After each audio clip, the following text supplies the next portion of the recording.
잠언 4장 18절로 27절 말씀을 통해 말씀을 깨닫는 지혜와 응답받는 기도의 은총이 있으시기를 축복합니다.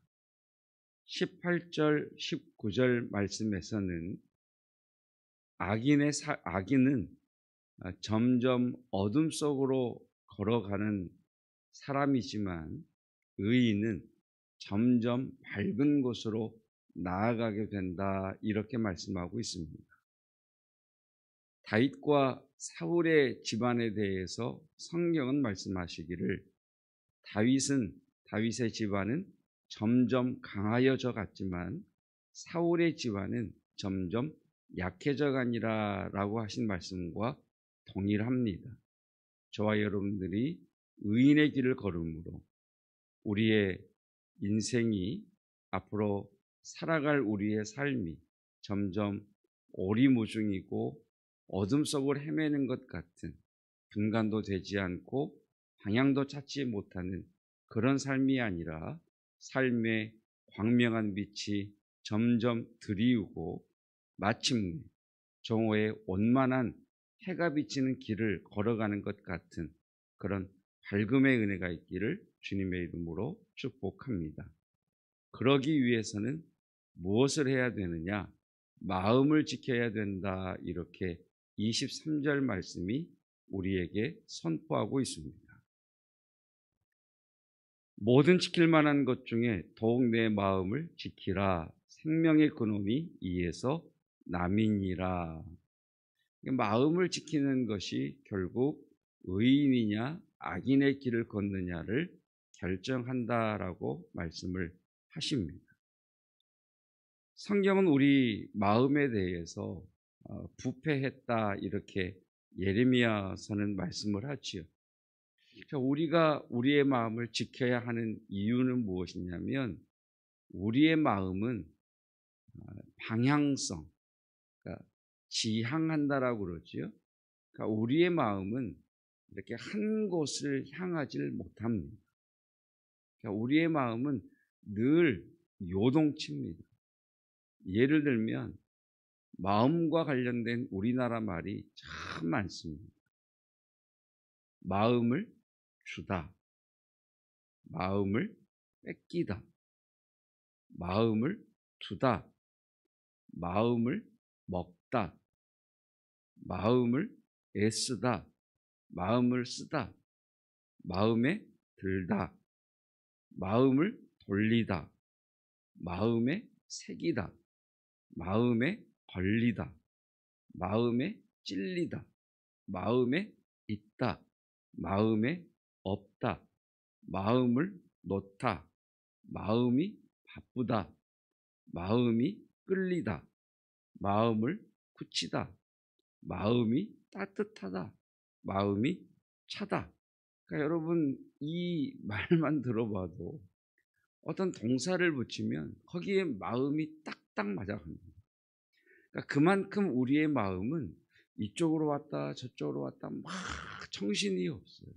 그러니까 우리의 마음이 이렇게 지향하는 어떤 방향성이 있어야 되는데 이리 왔다 저리 왔다 하니까 우리의 마음을 지키기가 그래서 어려운 겁니다. 어제 새벽 말씀을 통해서 우리가 잠언의 말씀을 듣고 깨달아야 되는 이유는 마음에 기둥을 세워야 되기 때문이라고 말씀을 드렸습니다. 하나님의 말씀, 지혜는 우리의 마음의 중심을 딱 잡아줘요. 근데 그 마음에 하나님의 말씀이 없으니까 마음이 요동을 치게 되고 마음이 이리 왔다 저리 왔다 하면서 자리를 잡지 못하게 되는 거지. 그래서 성경은 이렇게 마음의 중심성이 없는 우리의 마음에 대해 예레미야 선지자를 통해서는 마음이 부패했다라고 이야기를 하고, 성경은 우리 인간은 그 마음에 선을 행할 능력이 없다, 이렇게 말씀을 하십니다. 그래서 마음을 지킨다는 것이 쉽지 않은 일입니다. 다시 처음부터 말씀을 드리면 의인의 삶은 점점 어둠이 걷히고 밝음 가운데 걸어가는 삶이지만 악인의 길은 점점 어두워지고 분별을 못하는 삶으로 나아가는 겁니다. 그것을 결정하는 것이 뭐냐? 우리의 마음이라는 겁니다. 그래서 여러분, 잠언 말씀을 통해서 말씀을 마음의 중심으로 잡는, 마음의 중심을 말씀으로 세우는 그 은혜가 있기를 축복합니다. 그래서 지혜가 뭐냐? 지혜란 집중하는 것이다. 이렇게 말씀을 하십니다. 지혜란 집중하는 것이다. 지혜란 집중하는 것이다. 이렇게 말씀을 하십니다. 20절. 내 아들아, 내 말에 주의하며 내가 말하는 것에 내 귀를 기울여라.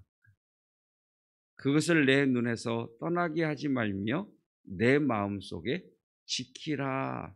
그러니까 지혜라고 하는 건 뭐냐?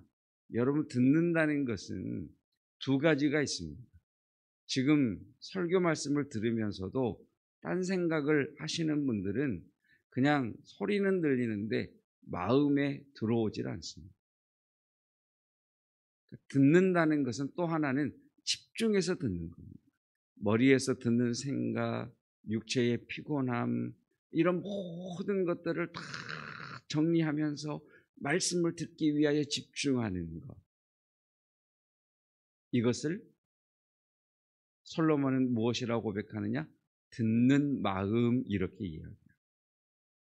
집중하는 것, 집중해서 듣는 것. 자, 하나님의 말씀이 우리 마음의 중심이 되고, 그러므로 인해서 우리가 마음을 지켜야 되는데, 집중해야 되는데, 왜? 우리의 마음은 방향성이 없기 때문에, 우리의 마음은 지향하고자 하는 것이 없기 때문에 집중해서 들어야만 우리 마음의 중심을 세울 수가 있다라고 말씀하고 계십니다. 우리의 마음은 상처난 마음이요, 우리 마음은 흔들리는 마음이요, 우리 마음은 산산조각이 난 마음들입니다. 그래서 우리의 마음을 지키기 위해서 가장 먼저 해야 될 것은 그 마음의 주인이신 하나님 앞에 그 마음을 그대로 가지고 가는 겁니다. 하나님, 지금 내 마음이 이렇습니다. 하나님, 지금 내 마음이 이렇게 흔들립니다. 하나님, 지금 내 마음에 이렇게 부패하고 있습니다. 내 마음을 하나님께 그대로 가지고 가는 겁니다. 자, 이것이 내 마음을 지키는 가장 근본적인 것이라면 그 다음에 우리가 애쓰고 노력해야 될 것이 있습니다. 첫 번째는 말입니다. 말. 두 번째는 보는 겁니다. 세 번째는 행하는 겁니다. 하나님께 우리의 마음을 그대로 올려드렸다면 우리는 우리 입술의 말을 걸러야 합니다. 그 말씀이 24절이죠. 마음을 지키는 것을, 마음을 지킨다는 것, 가장 근본적인 것은 우리 마음을 하나님에게 가지고 가는 것. 그리고 구체적으로 우리가 마음을 지키기 위해서 해야 될 일이 무엇이냐? 말과 관련된 말씀인데 24절, 구부러진 말을 내 입에서 버리며 비뚤어진 말을 내 입술에서 멀리 하라. 자, 구부러진 말이 뭡니까? 왜곡된 말이지, 삐딱한 말이지, 허위에 찬 말이지. 비뚤어진 말은 남을 해롭게 하는 말입니다. 여러분, 어쩌면 우리는 말 때문에 하나님이 주시는 복을 마음이라는 그릇에 담지 못하는 것 같습니다. 자, 마음을 하나님에게 가져가야 하는데 첫 번째 노력이 말입니다. 말. 여러분, 찬송가를 한번 펴보시면 몇 장을 한번 펴보시느냐면 115장을 한번 펴보겠습니다. 115장을 펴보시면 찬송 중에 이렇게 되어 있습니다. 기쁘다 구주 오셨네 쭉 하면서 다 찬양하여라, 다 찬양하여라 할 때 제일 밑에 보면 찬자에 이렇게 낮은 음과 높은 음을 줄로 이렇게 쭉 이어준 것이 있습니다. 여러분, 이것은 무슨 것이냐면 낮은 음과 높은 음이 어우러지지 않는데 이걸 이어주는 겁니다. 이어주는 것. 여러분, 말이라고 하는 것은 무엇이냐면 하나님과 나를 이어주는 게 말입니다. 사람과 사람을 이어주는 게 말입니다. 사람과 물질의 복을 이어주는 게 말입니다. 근데 우리가 이 말을 이어주는 말을 해야 하는데 갈라지는 말, 자르는 말을 하기 때문에 복이 끊어진다. 성경은 이렇게 말씀하고 있습니다. 자, 두 번째, 우리의 마음을 지키기 위해서 필요한 것은 눈이죠. 25절입니다. 내 눈은 바로 보며 내 눈꺼풀은 내 앞을 곧게 살펴. 내 눈은 바로 보며 내 눈꺼풀은 내 앞을 곧게 살펴. 여러분, 사람은 귀로도 세상을 접하지만 눈으로도 세상을 접합니다. 가장 많이 세상을 접하는 것은 듣는 겁니다. 여러분, 우리는 별로 집중하지 않아도 그냥 들려옵니다. 이런저런 소리들이 막 들려옵니다. 근데 보는 것은 더 집중해야 볼 수 있습니다. 그러니까 우리가 듣는 것, 우리가 본 것이 우리 마음에 쌓인다라고 말씀을 하고 있죠.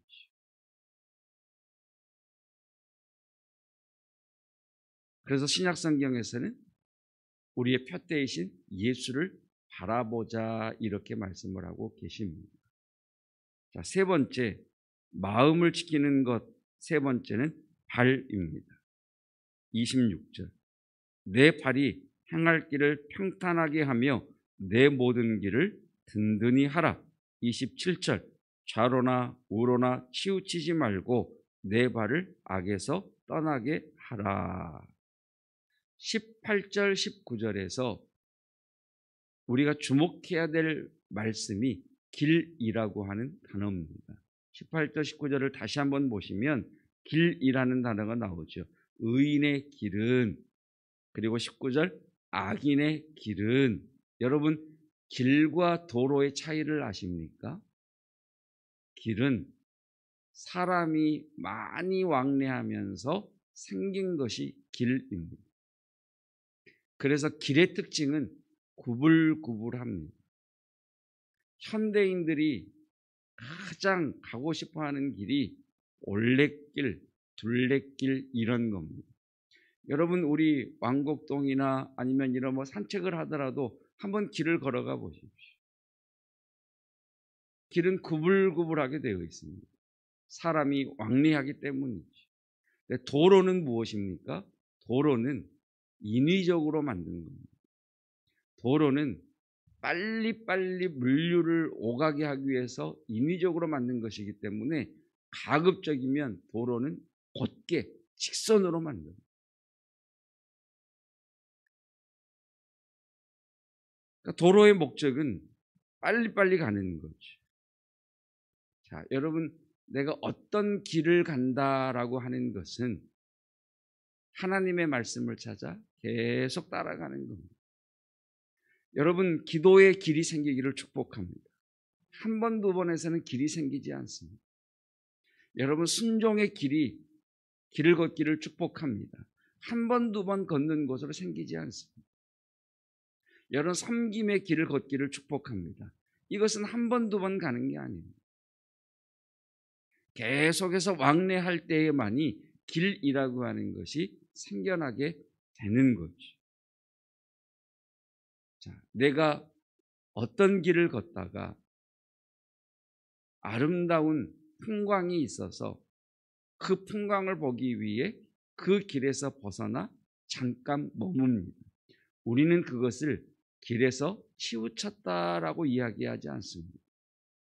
치우친다는 것은 무엇입니까? 치우친다는 것은 자기의 선입견을 가지고 있다는 거죠. 이것은 이런 거예요. 저것은 저런 거예요.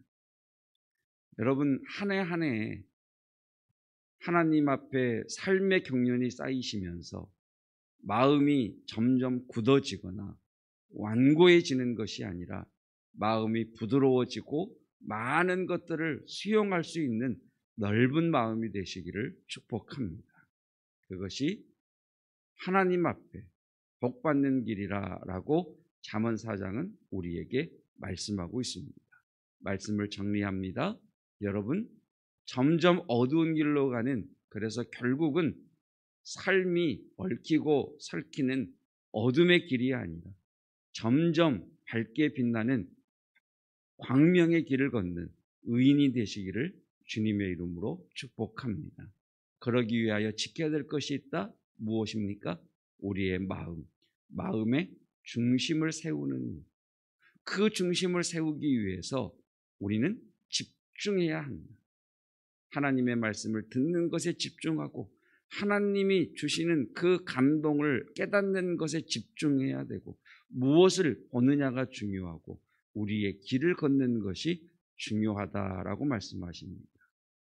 12월 내가 걸어온 길을 되돌아보시고 2021년 1월을 준비하면서 나아갈 나의 길을 세울 수 있는 지혜자가 되시기를 축복합니다. 기도하겠습니다.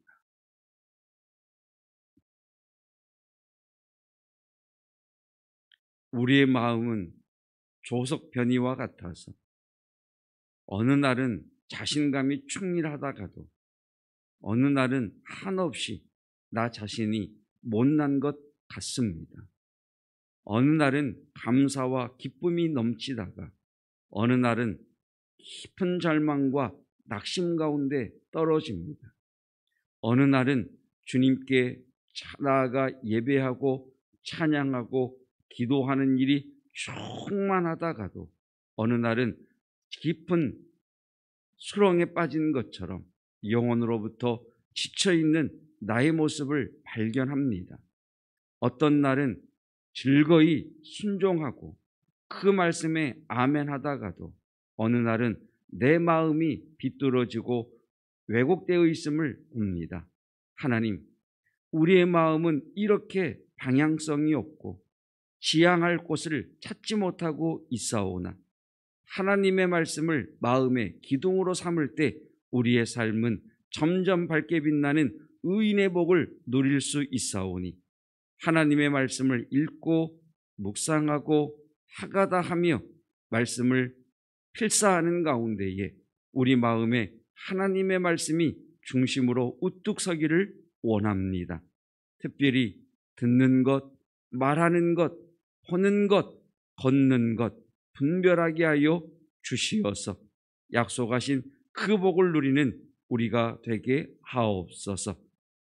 믿음이 하나님 육체의 약함 가운데 있는 성도들, 하나님의 말씀이 중심에 서면 생명을 얻는다 하셨사오니 오늘 생명이 그들의 삶을 장악하게 하시고 그들의 삶을 복되게 하시며 그들을 일으키는 생명의 말씀으로 경험되어지게 하옵소서. 어제 수학능력 시험을 치는 수험생들 하나님 힘과 평안함 주시고 이제 실기를 준비하거나 또 면접을 준비하거나 또 다른 과정을 준비하는 그 모든 일들, 또 원서를 접수하고 발표를 기다리는 그 모든 일들 가운데에도 주께서 친히 간섭하시고 역사하여 주시옵소서. 2020년 12월 어떻게 지혜롭게 보낼 수 있을지, 2021년 1월을 어떻게 새롭게 맞이할 수 있을지 잠언 말씀을 통해 깨닫는 지혜를 허락하여 주옵소서. 예수 그리스도의 은혜와 하나님의 사랑하심과 성령 하나님의 교통하심과 기름 부으심의 은혜가 점점 밝게 빛나는 의인의 길을 걷기 원하는 믿음의 성도들 위에 영원토록 함께 하시기를 축원하옵나이다. 아멘.